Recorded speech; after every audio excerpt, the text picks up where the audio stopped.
In a world that feeds on your weakness, kindness becomes a currency, easily stolen, and mercy, a weapon turned against you. We are born innocent, but not all remain that way. Some break, others become ruthless.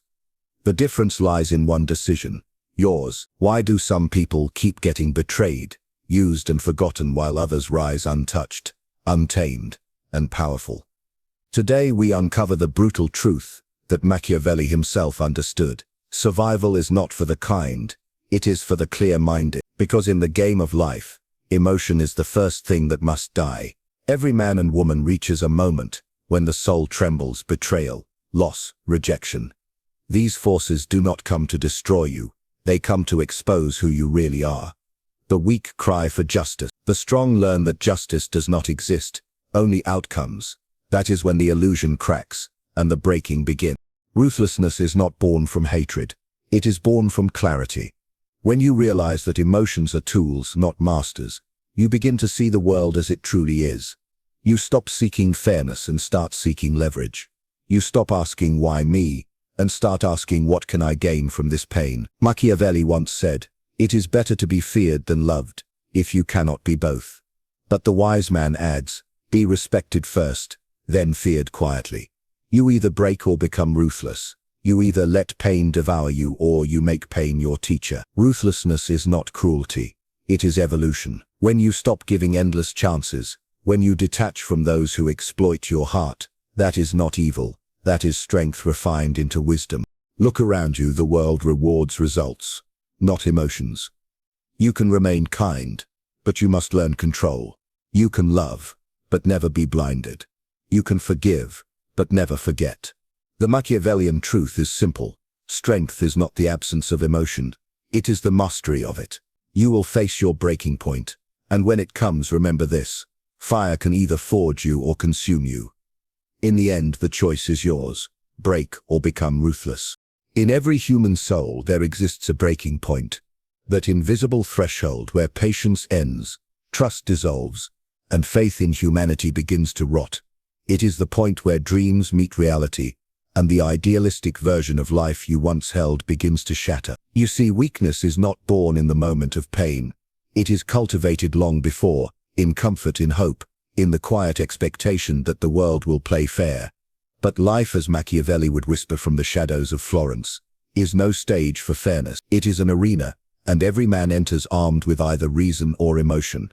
Those who come with emotion often bleed first. Weakness begins when one believes that virtue alone will protect them. It begins when you think loyalty guarantees loyalty in return, when you think love ensures peace, and when you think truth alone wins wars. The weak mistake morality for strategy. They think their purity will shield them from betrayal. But history, cold, ruthless history, tells another story. Empires fall not because of their enemies, but because of their inability to see betrayal when it smiles. The same is true in the life of every individual. You are not destroyed by others. You are destroyed by the illusions you refuse to let die. And here lies the tragic irony. Weakness often disguises itself as goodness. People will say, "Be kind," and you will obey. They'll say, "Be forgiving," and you'll comply. You'll forgive again and again until you realize that your forgiveness has become a currency for others' sins. They sin knowing you'll pardon. They take knowing you'll give. They betray knowing you'll understand. This is the slow death of the unguarded heart. The weak do not collapse all at once. They dissolve, little by little, in the name of compassion. Machiavelli understood something. Most people never will. The world does not reward purity. It rewards perception. The strong are not those who feel less. They are those who see more. They see through the masks. They notice the hidden intentions behind smiles and the concealed motives behind praise. The weak, blinded by their desire to be loved, ignore these signals. They crave belonging so deeply that they abandon discernment. They surrender their power in exchange for validation, and in doing so they become dependent on the very people who will one day use them. Weakness thrives in those who cannot endure solitude. To be weak is to fear being alone with your own thoughts. It is to need others to define your worth. That is why betrayal hurts so deeply. Not because of what others do to you, but because their departure reveals your dependence on them. You thought they were your support, But in truth you had built your identity around their presence. When they leave, you collapse. Not because they broke you, but because you never stood on your own. And yet, the world does not slow down to comfort the broken. It moves on, indifferent. You will see others succeed, smile, thrive, even those who wronged you. You'll wonder why life seems unfair, why cruelty seems to be rewarded. The weak see this as injustice. The strong see it as instruction. They learn, they adapt, they harden. But before that transformation, there is always the breaking, the moment of awakening when you realize that your goodness has been used as leverage, your patience mistaken for weakness, your empathy for naivety. It is a cruel awakening, yes, but it is the only kind that births awareness. The nature of weakness is that it trusts without question, and loves without strategy. It gives endlessly without demanding boundaries. It believes that others see the world the same way, through sincerity, through empathy. But Machiavelli warned against such illusions. He said, "Men forget more easily the death of their father than the loss of their inheritance." In other words, when it comes to power, most will choose gain over loyalty. The weak ignore this truth and continue to play by moral rules in an amoral world. They continue to expect fairness in a system designed for advantage. They continue to be shocked when kindness is met with cruelty. But look closer. Every act of betrayal, every disappointment, every wound, they are not random punishments, they are mirrors. They reveal your thresholds, your dependencies, your unguarded faith. Weakness is not something the world gives you. It is something you nurture when you refuse to see life as it is. The child in you wants to believe people mean well. The adult in you must learn that meaning well is not the same as doing well. The weak live in hope, the strong live in awareness. Every downfall begins in sentiment. Every manipulation thrives in emotion. The weak are predictable because they act from feeling, while the strong act from foresight. Emotion makes you readable. Clarity makes you dangerous. And until you understand this, you will always find yourself at the mercy of others' games. The world doesn't pity weakness. It feeds on it.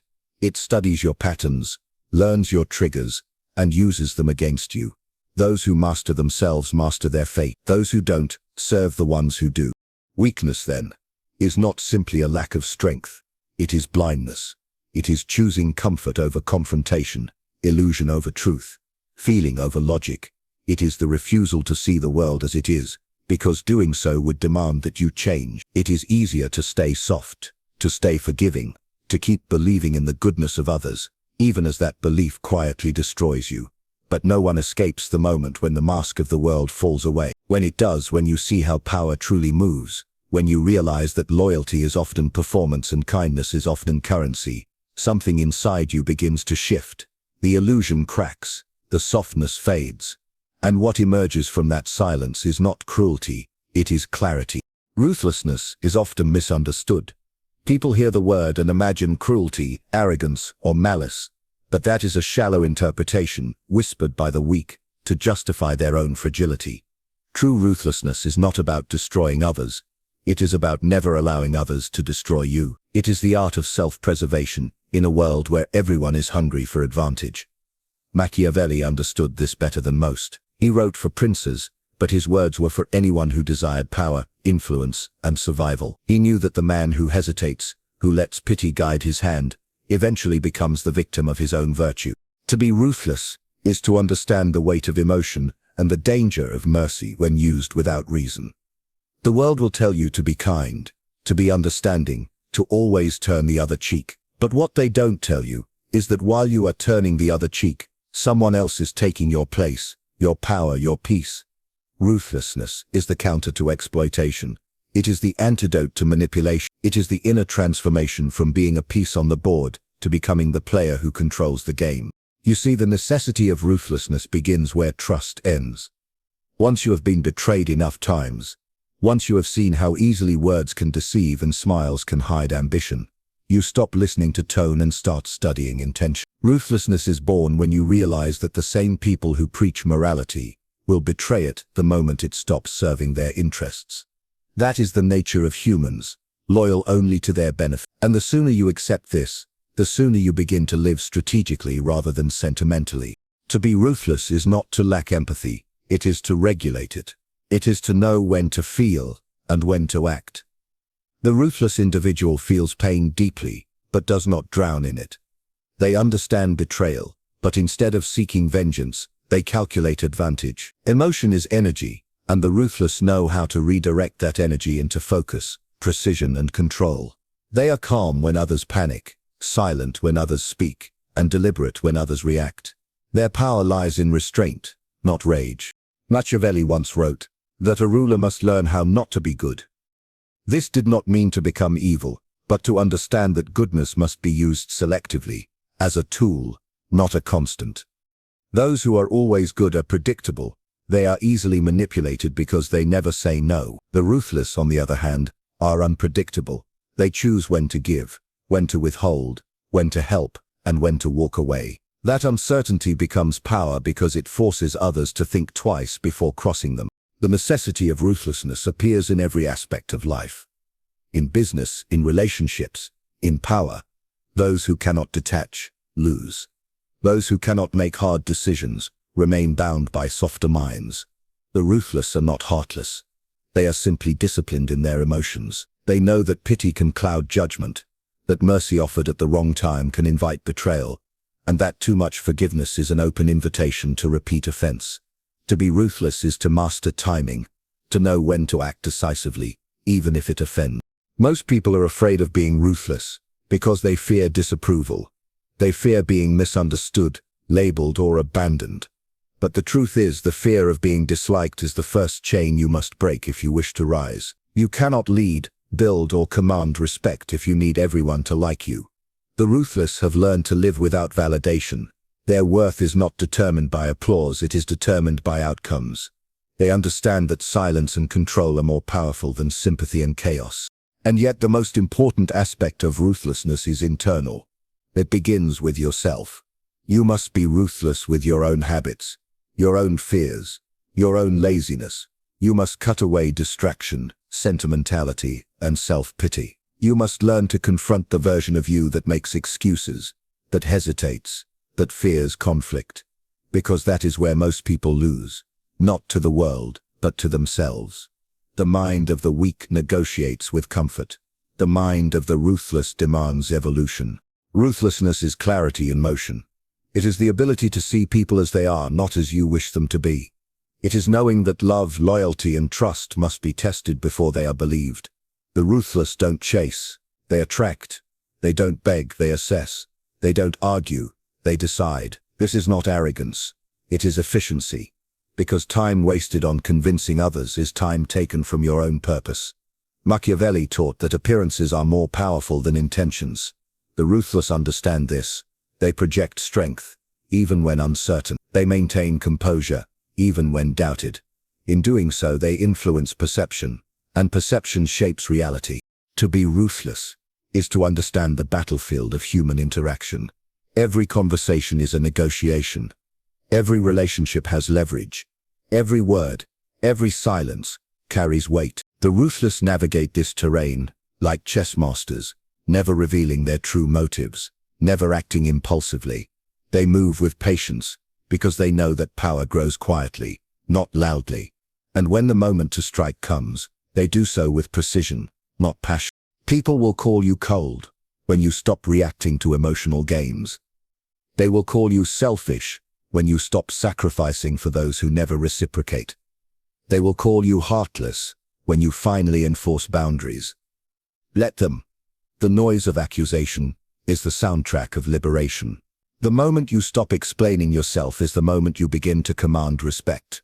Ruthlessness, then, is not about hurting others. It is about refusing to be hurt repeatedly by the same illusions. To live without ruthlessness is to live as prey, constantly explaining, pleasing, defending, and apologizing for wanting peace. The world you live in does not reward those who mean well, it rewards those who move well. The necessity of ruthlessness is the necessity of survival. It is what separates those who lead from those who follow, those who create history from those who merely read about it. It is the quiet transformation of the soul from being a victim of emotion to becoming a master of it.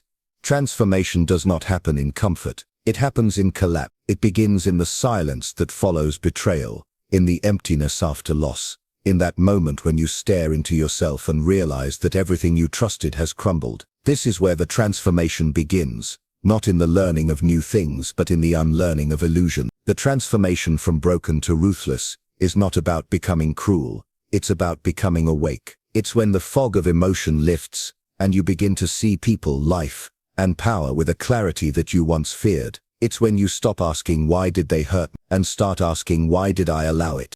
Most people never transform because they run from pain. They hide behind distractions, behind comfort, behind hope. But those who truly change do not escape their pain. They sit inside it until it teaches them everything. Pain is the architect of evolution. It tears down the illusions you built and forces you to confront who you really are without the stories you tell yourself. When the world betrays you, it's not a punishment, it's an invitation. It's life saying, now see clearly, now become what you were too afraid to be. At first, this transformation feels like death. You feel numb, detached, hollow. The emotions that once guided you begin to fade, and for a moment you believe you've lost your humanity. But this is not death, it is rebirth. The fire that once burned you is now refining you. It is melting away everything unnecessary. The overthinking, the naivety, the constant need for approval. Slowly, you stop reacting. You stop explaining. You stop hoping that people will see your heart. You begin to observe instead. You begin to analyze, to move with intention, to conserve your energy for what truly matters. This is the point where you understand the true meaning of ruthlessness. Not as aggression, but as awareness. The transformation teaches you that strength is quiet. You no longer need to prove your worth through kindness or sacrifice. You no longer chase closure. You no longer beg to be understood. You let people misunderstand you because you finally realize their perception does not define your truth. The transformation strips you of the desire to convince and replaces it with the desire to evolve. Machiavelli wrote that a prince must learn how to act against mercy, faith and humanity when necessity demands it. He was not glorifying cruelty, he was explaining survival. The world respects those who can adapt their nature to circumstance. The transformation from the broken to the ruthless is the art of adaptation. It is when you learn to shift between compassion and calculation, between empathy and detachment, between love and logic. You no longer love blindly, you love with awareness. You no longer trust instantly, you trust with evidence. You no longer forgive endlessly, you forgive once and then you remember. In this phase, something remarkable happens. The emotions that once controlled you begin to serve you. Anger turns into drive. Sadness turns into reflection. Fear turns into focus. You realize that every emotion, no matter how painful, is just energy, and energy can be redirected. You begin to see betrayal as a lesson, rejection as redirection, and failure as feedback. You stop taking things personally, because you understand that people act, not out of truth, but out of self-interest. This realization hardens you, but it also frees you, because the moment you stop expecting morality from others, you stop being surprised by immorality. Transformation changes your relationship with silence. Once, silence meant loneliness. Now silence means power. You learn to be comfortable in your own company, because solitude becomes your sanctuary. It's where you plan, where you build, where you sharpen your mind. The transformed mind is dangerous, not because it seeks conflict, but because it no longer fears it. It speaks less, but observes more. It gives less, but delivers with precision. It doesn't seek revenge, it seeks results. This transformation is not loud. It doesn't announce itself. It happens quietly, in late nights and long thoughts, in choices no one sees, in decisions you make without needing validation. It's when you realize that peace is more powerful than reaction, that self-control is more intimidating than anger. It's when you understand that emotion is temporary, but strategy is eternal. The broken person wants sympathy. The transformed person wants power, not over others, but over self. You start to see the patterns that once trapped you. You notice how manipulation hides behind kindness, how weakness disguises itself as morality, how flattery is often just a prelude to demand. The transformed no longer walk into traps because they've built their own map of human behavior. They study motives, not words. They listen for inconsistencies, not compliments. They've been broken once, so they recognize the signs of a break long before it comes. This change also demands sacrifice. You lose people, habits, and versions of yourself that can't survive in this new mindset. You lose the urge to chase love that costs you your peace. You lose the need to explain your boundaries. You lose the illusion that everyone means well. The transformation costs innocence, but it gives you vision. It takes away comfort, but it grants you control. The person you become is sharper, quieter, less forgiving, not because you hate the world, but because you finally understand it.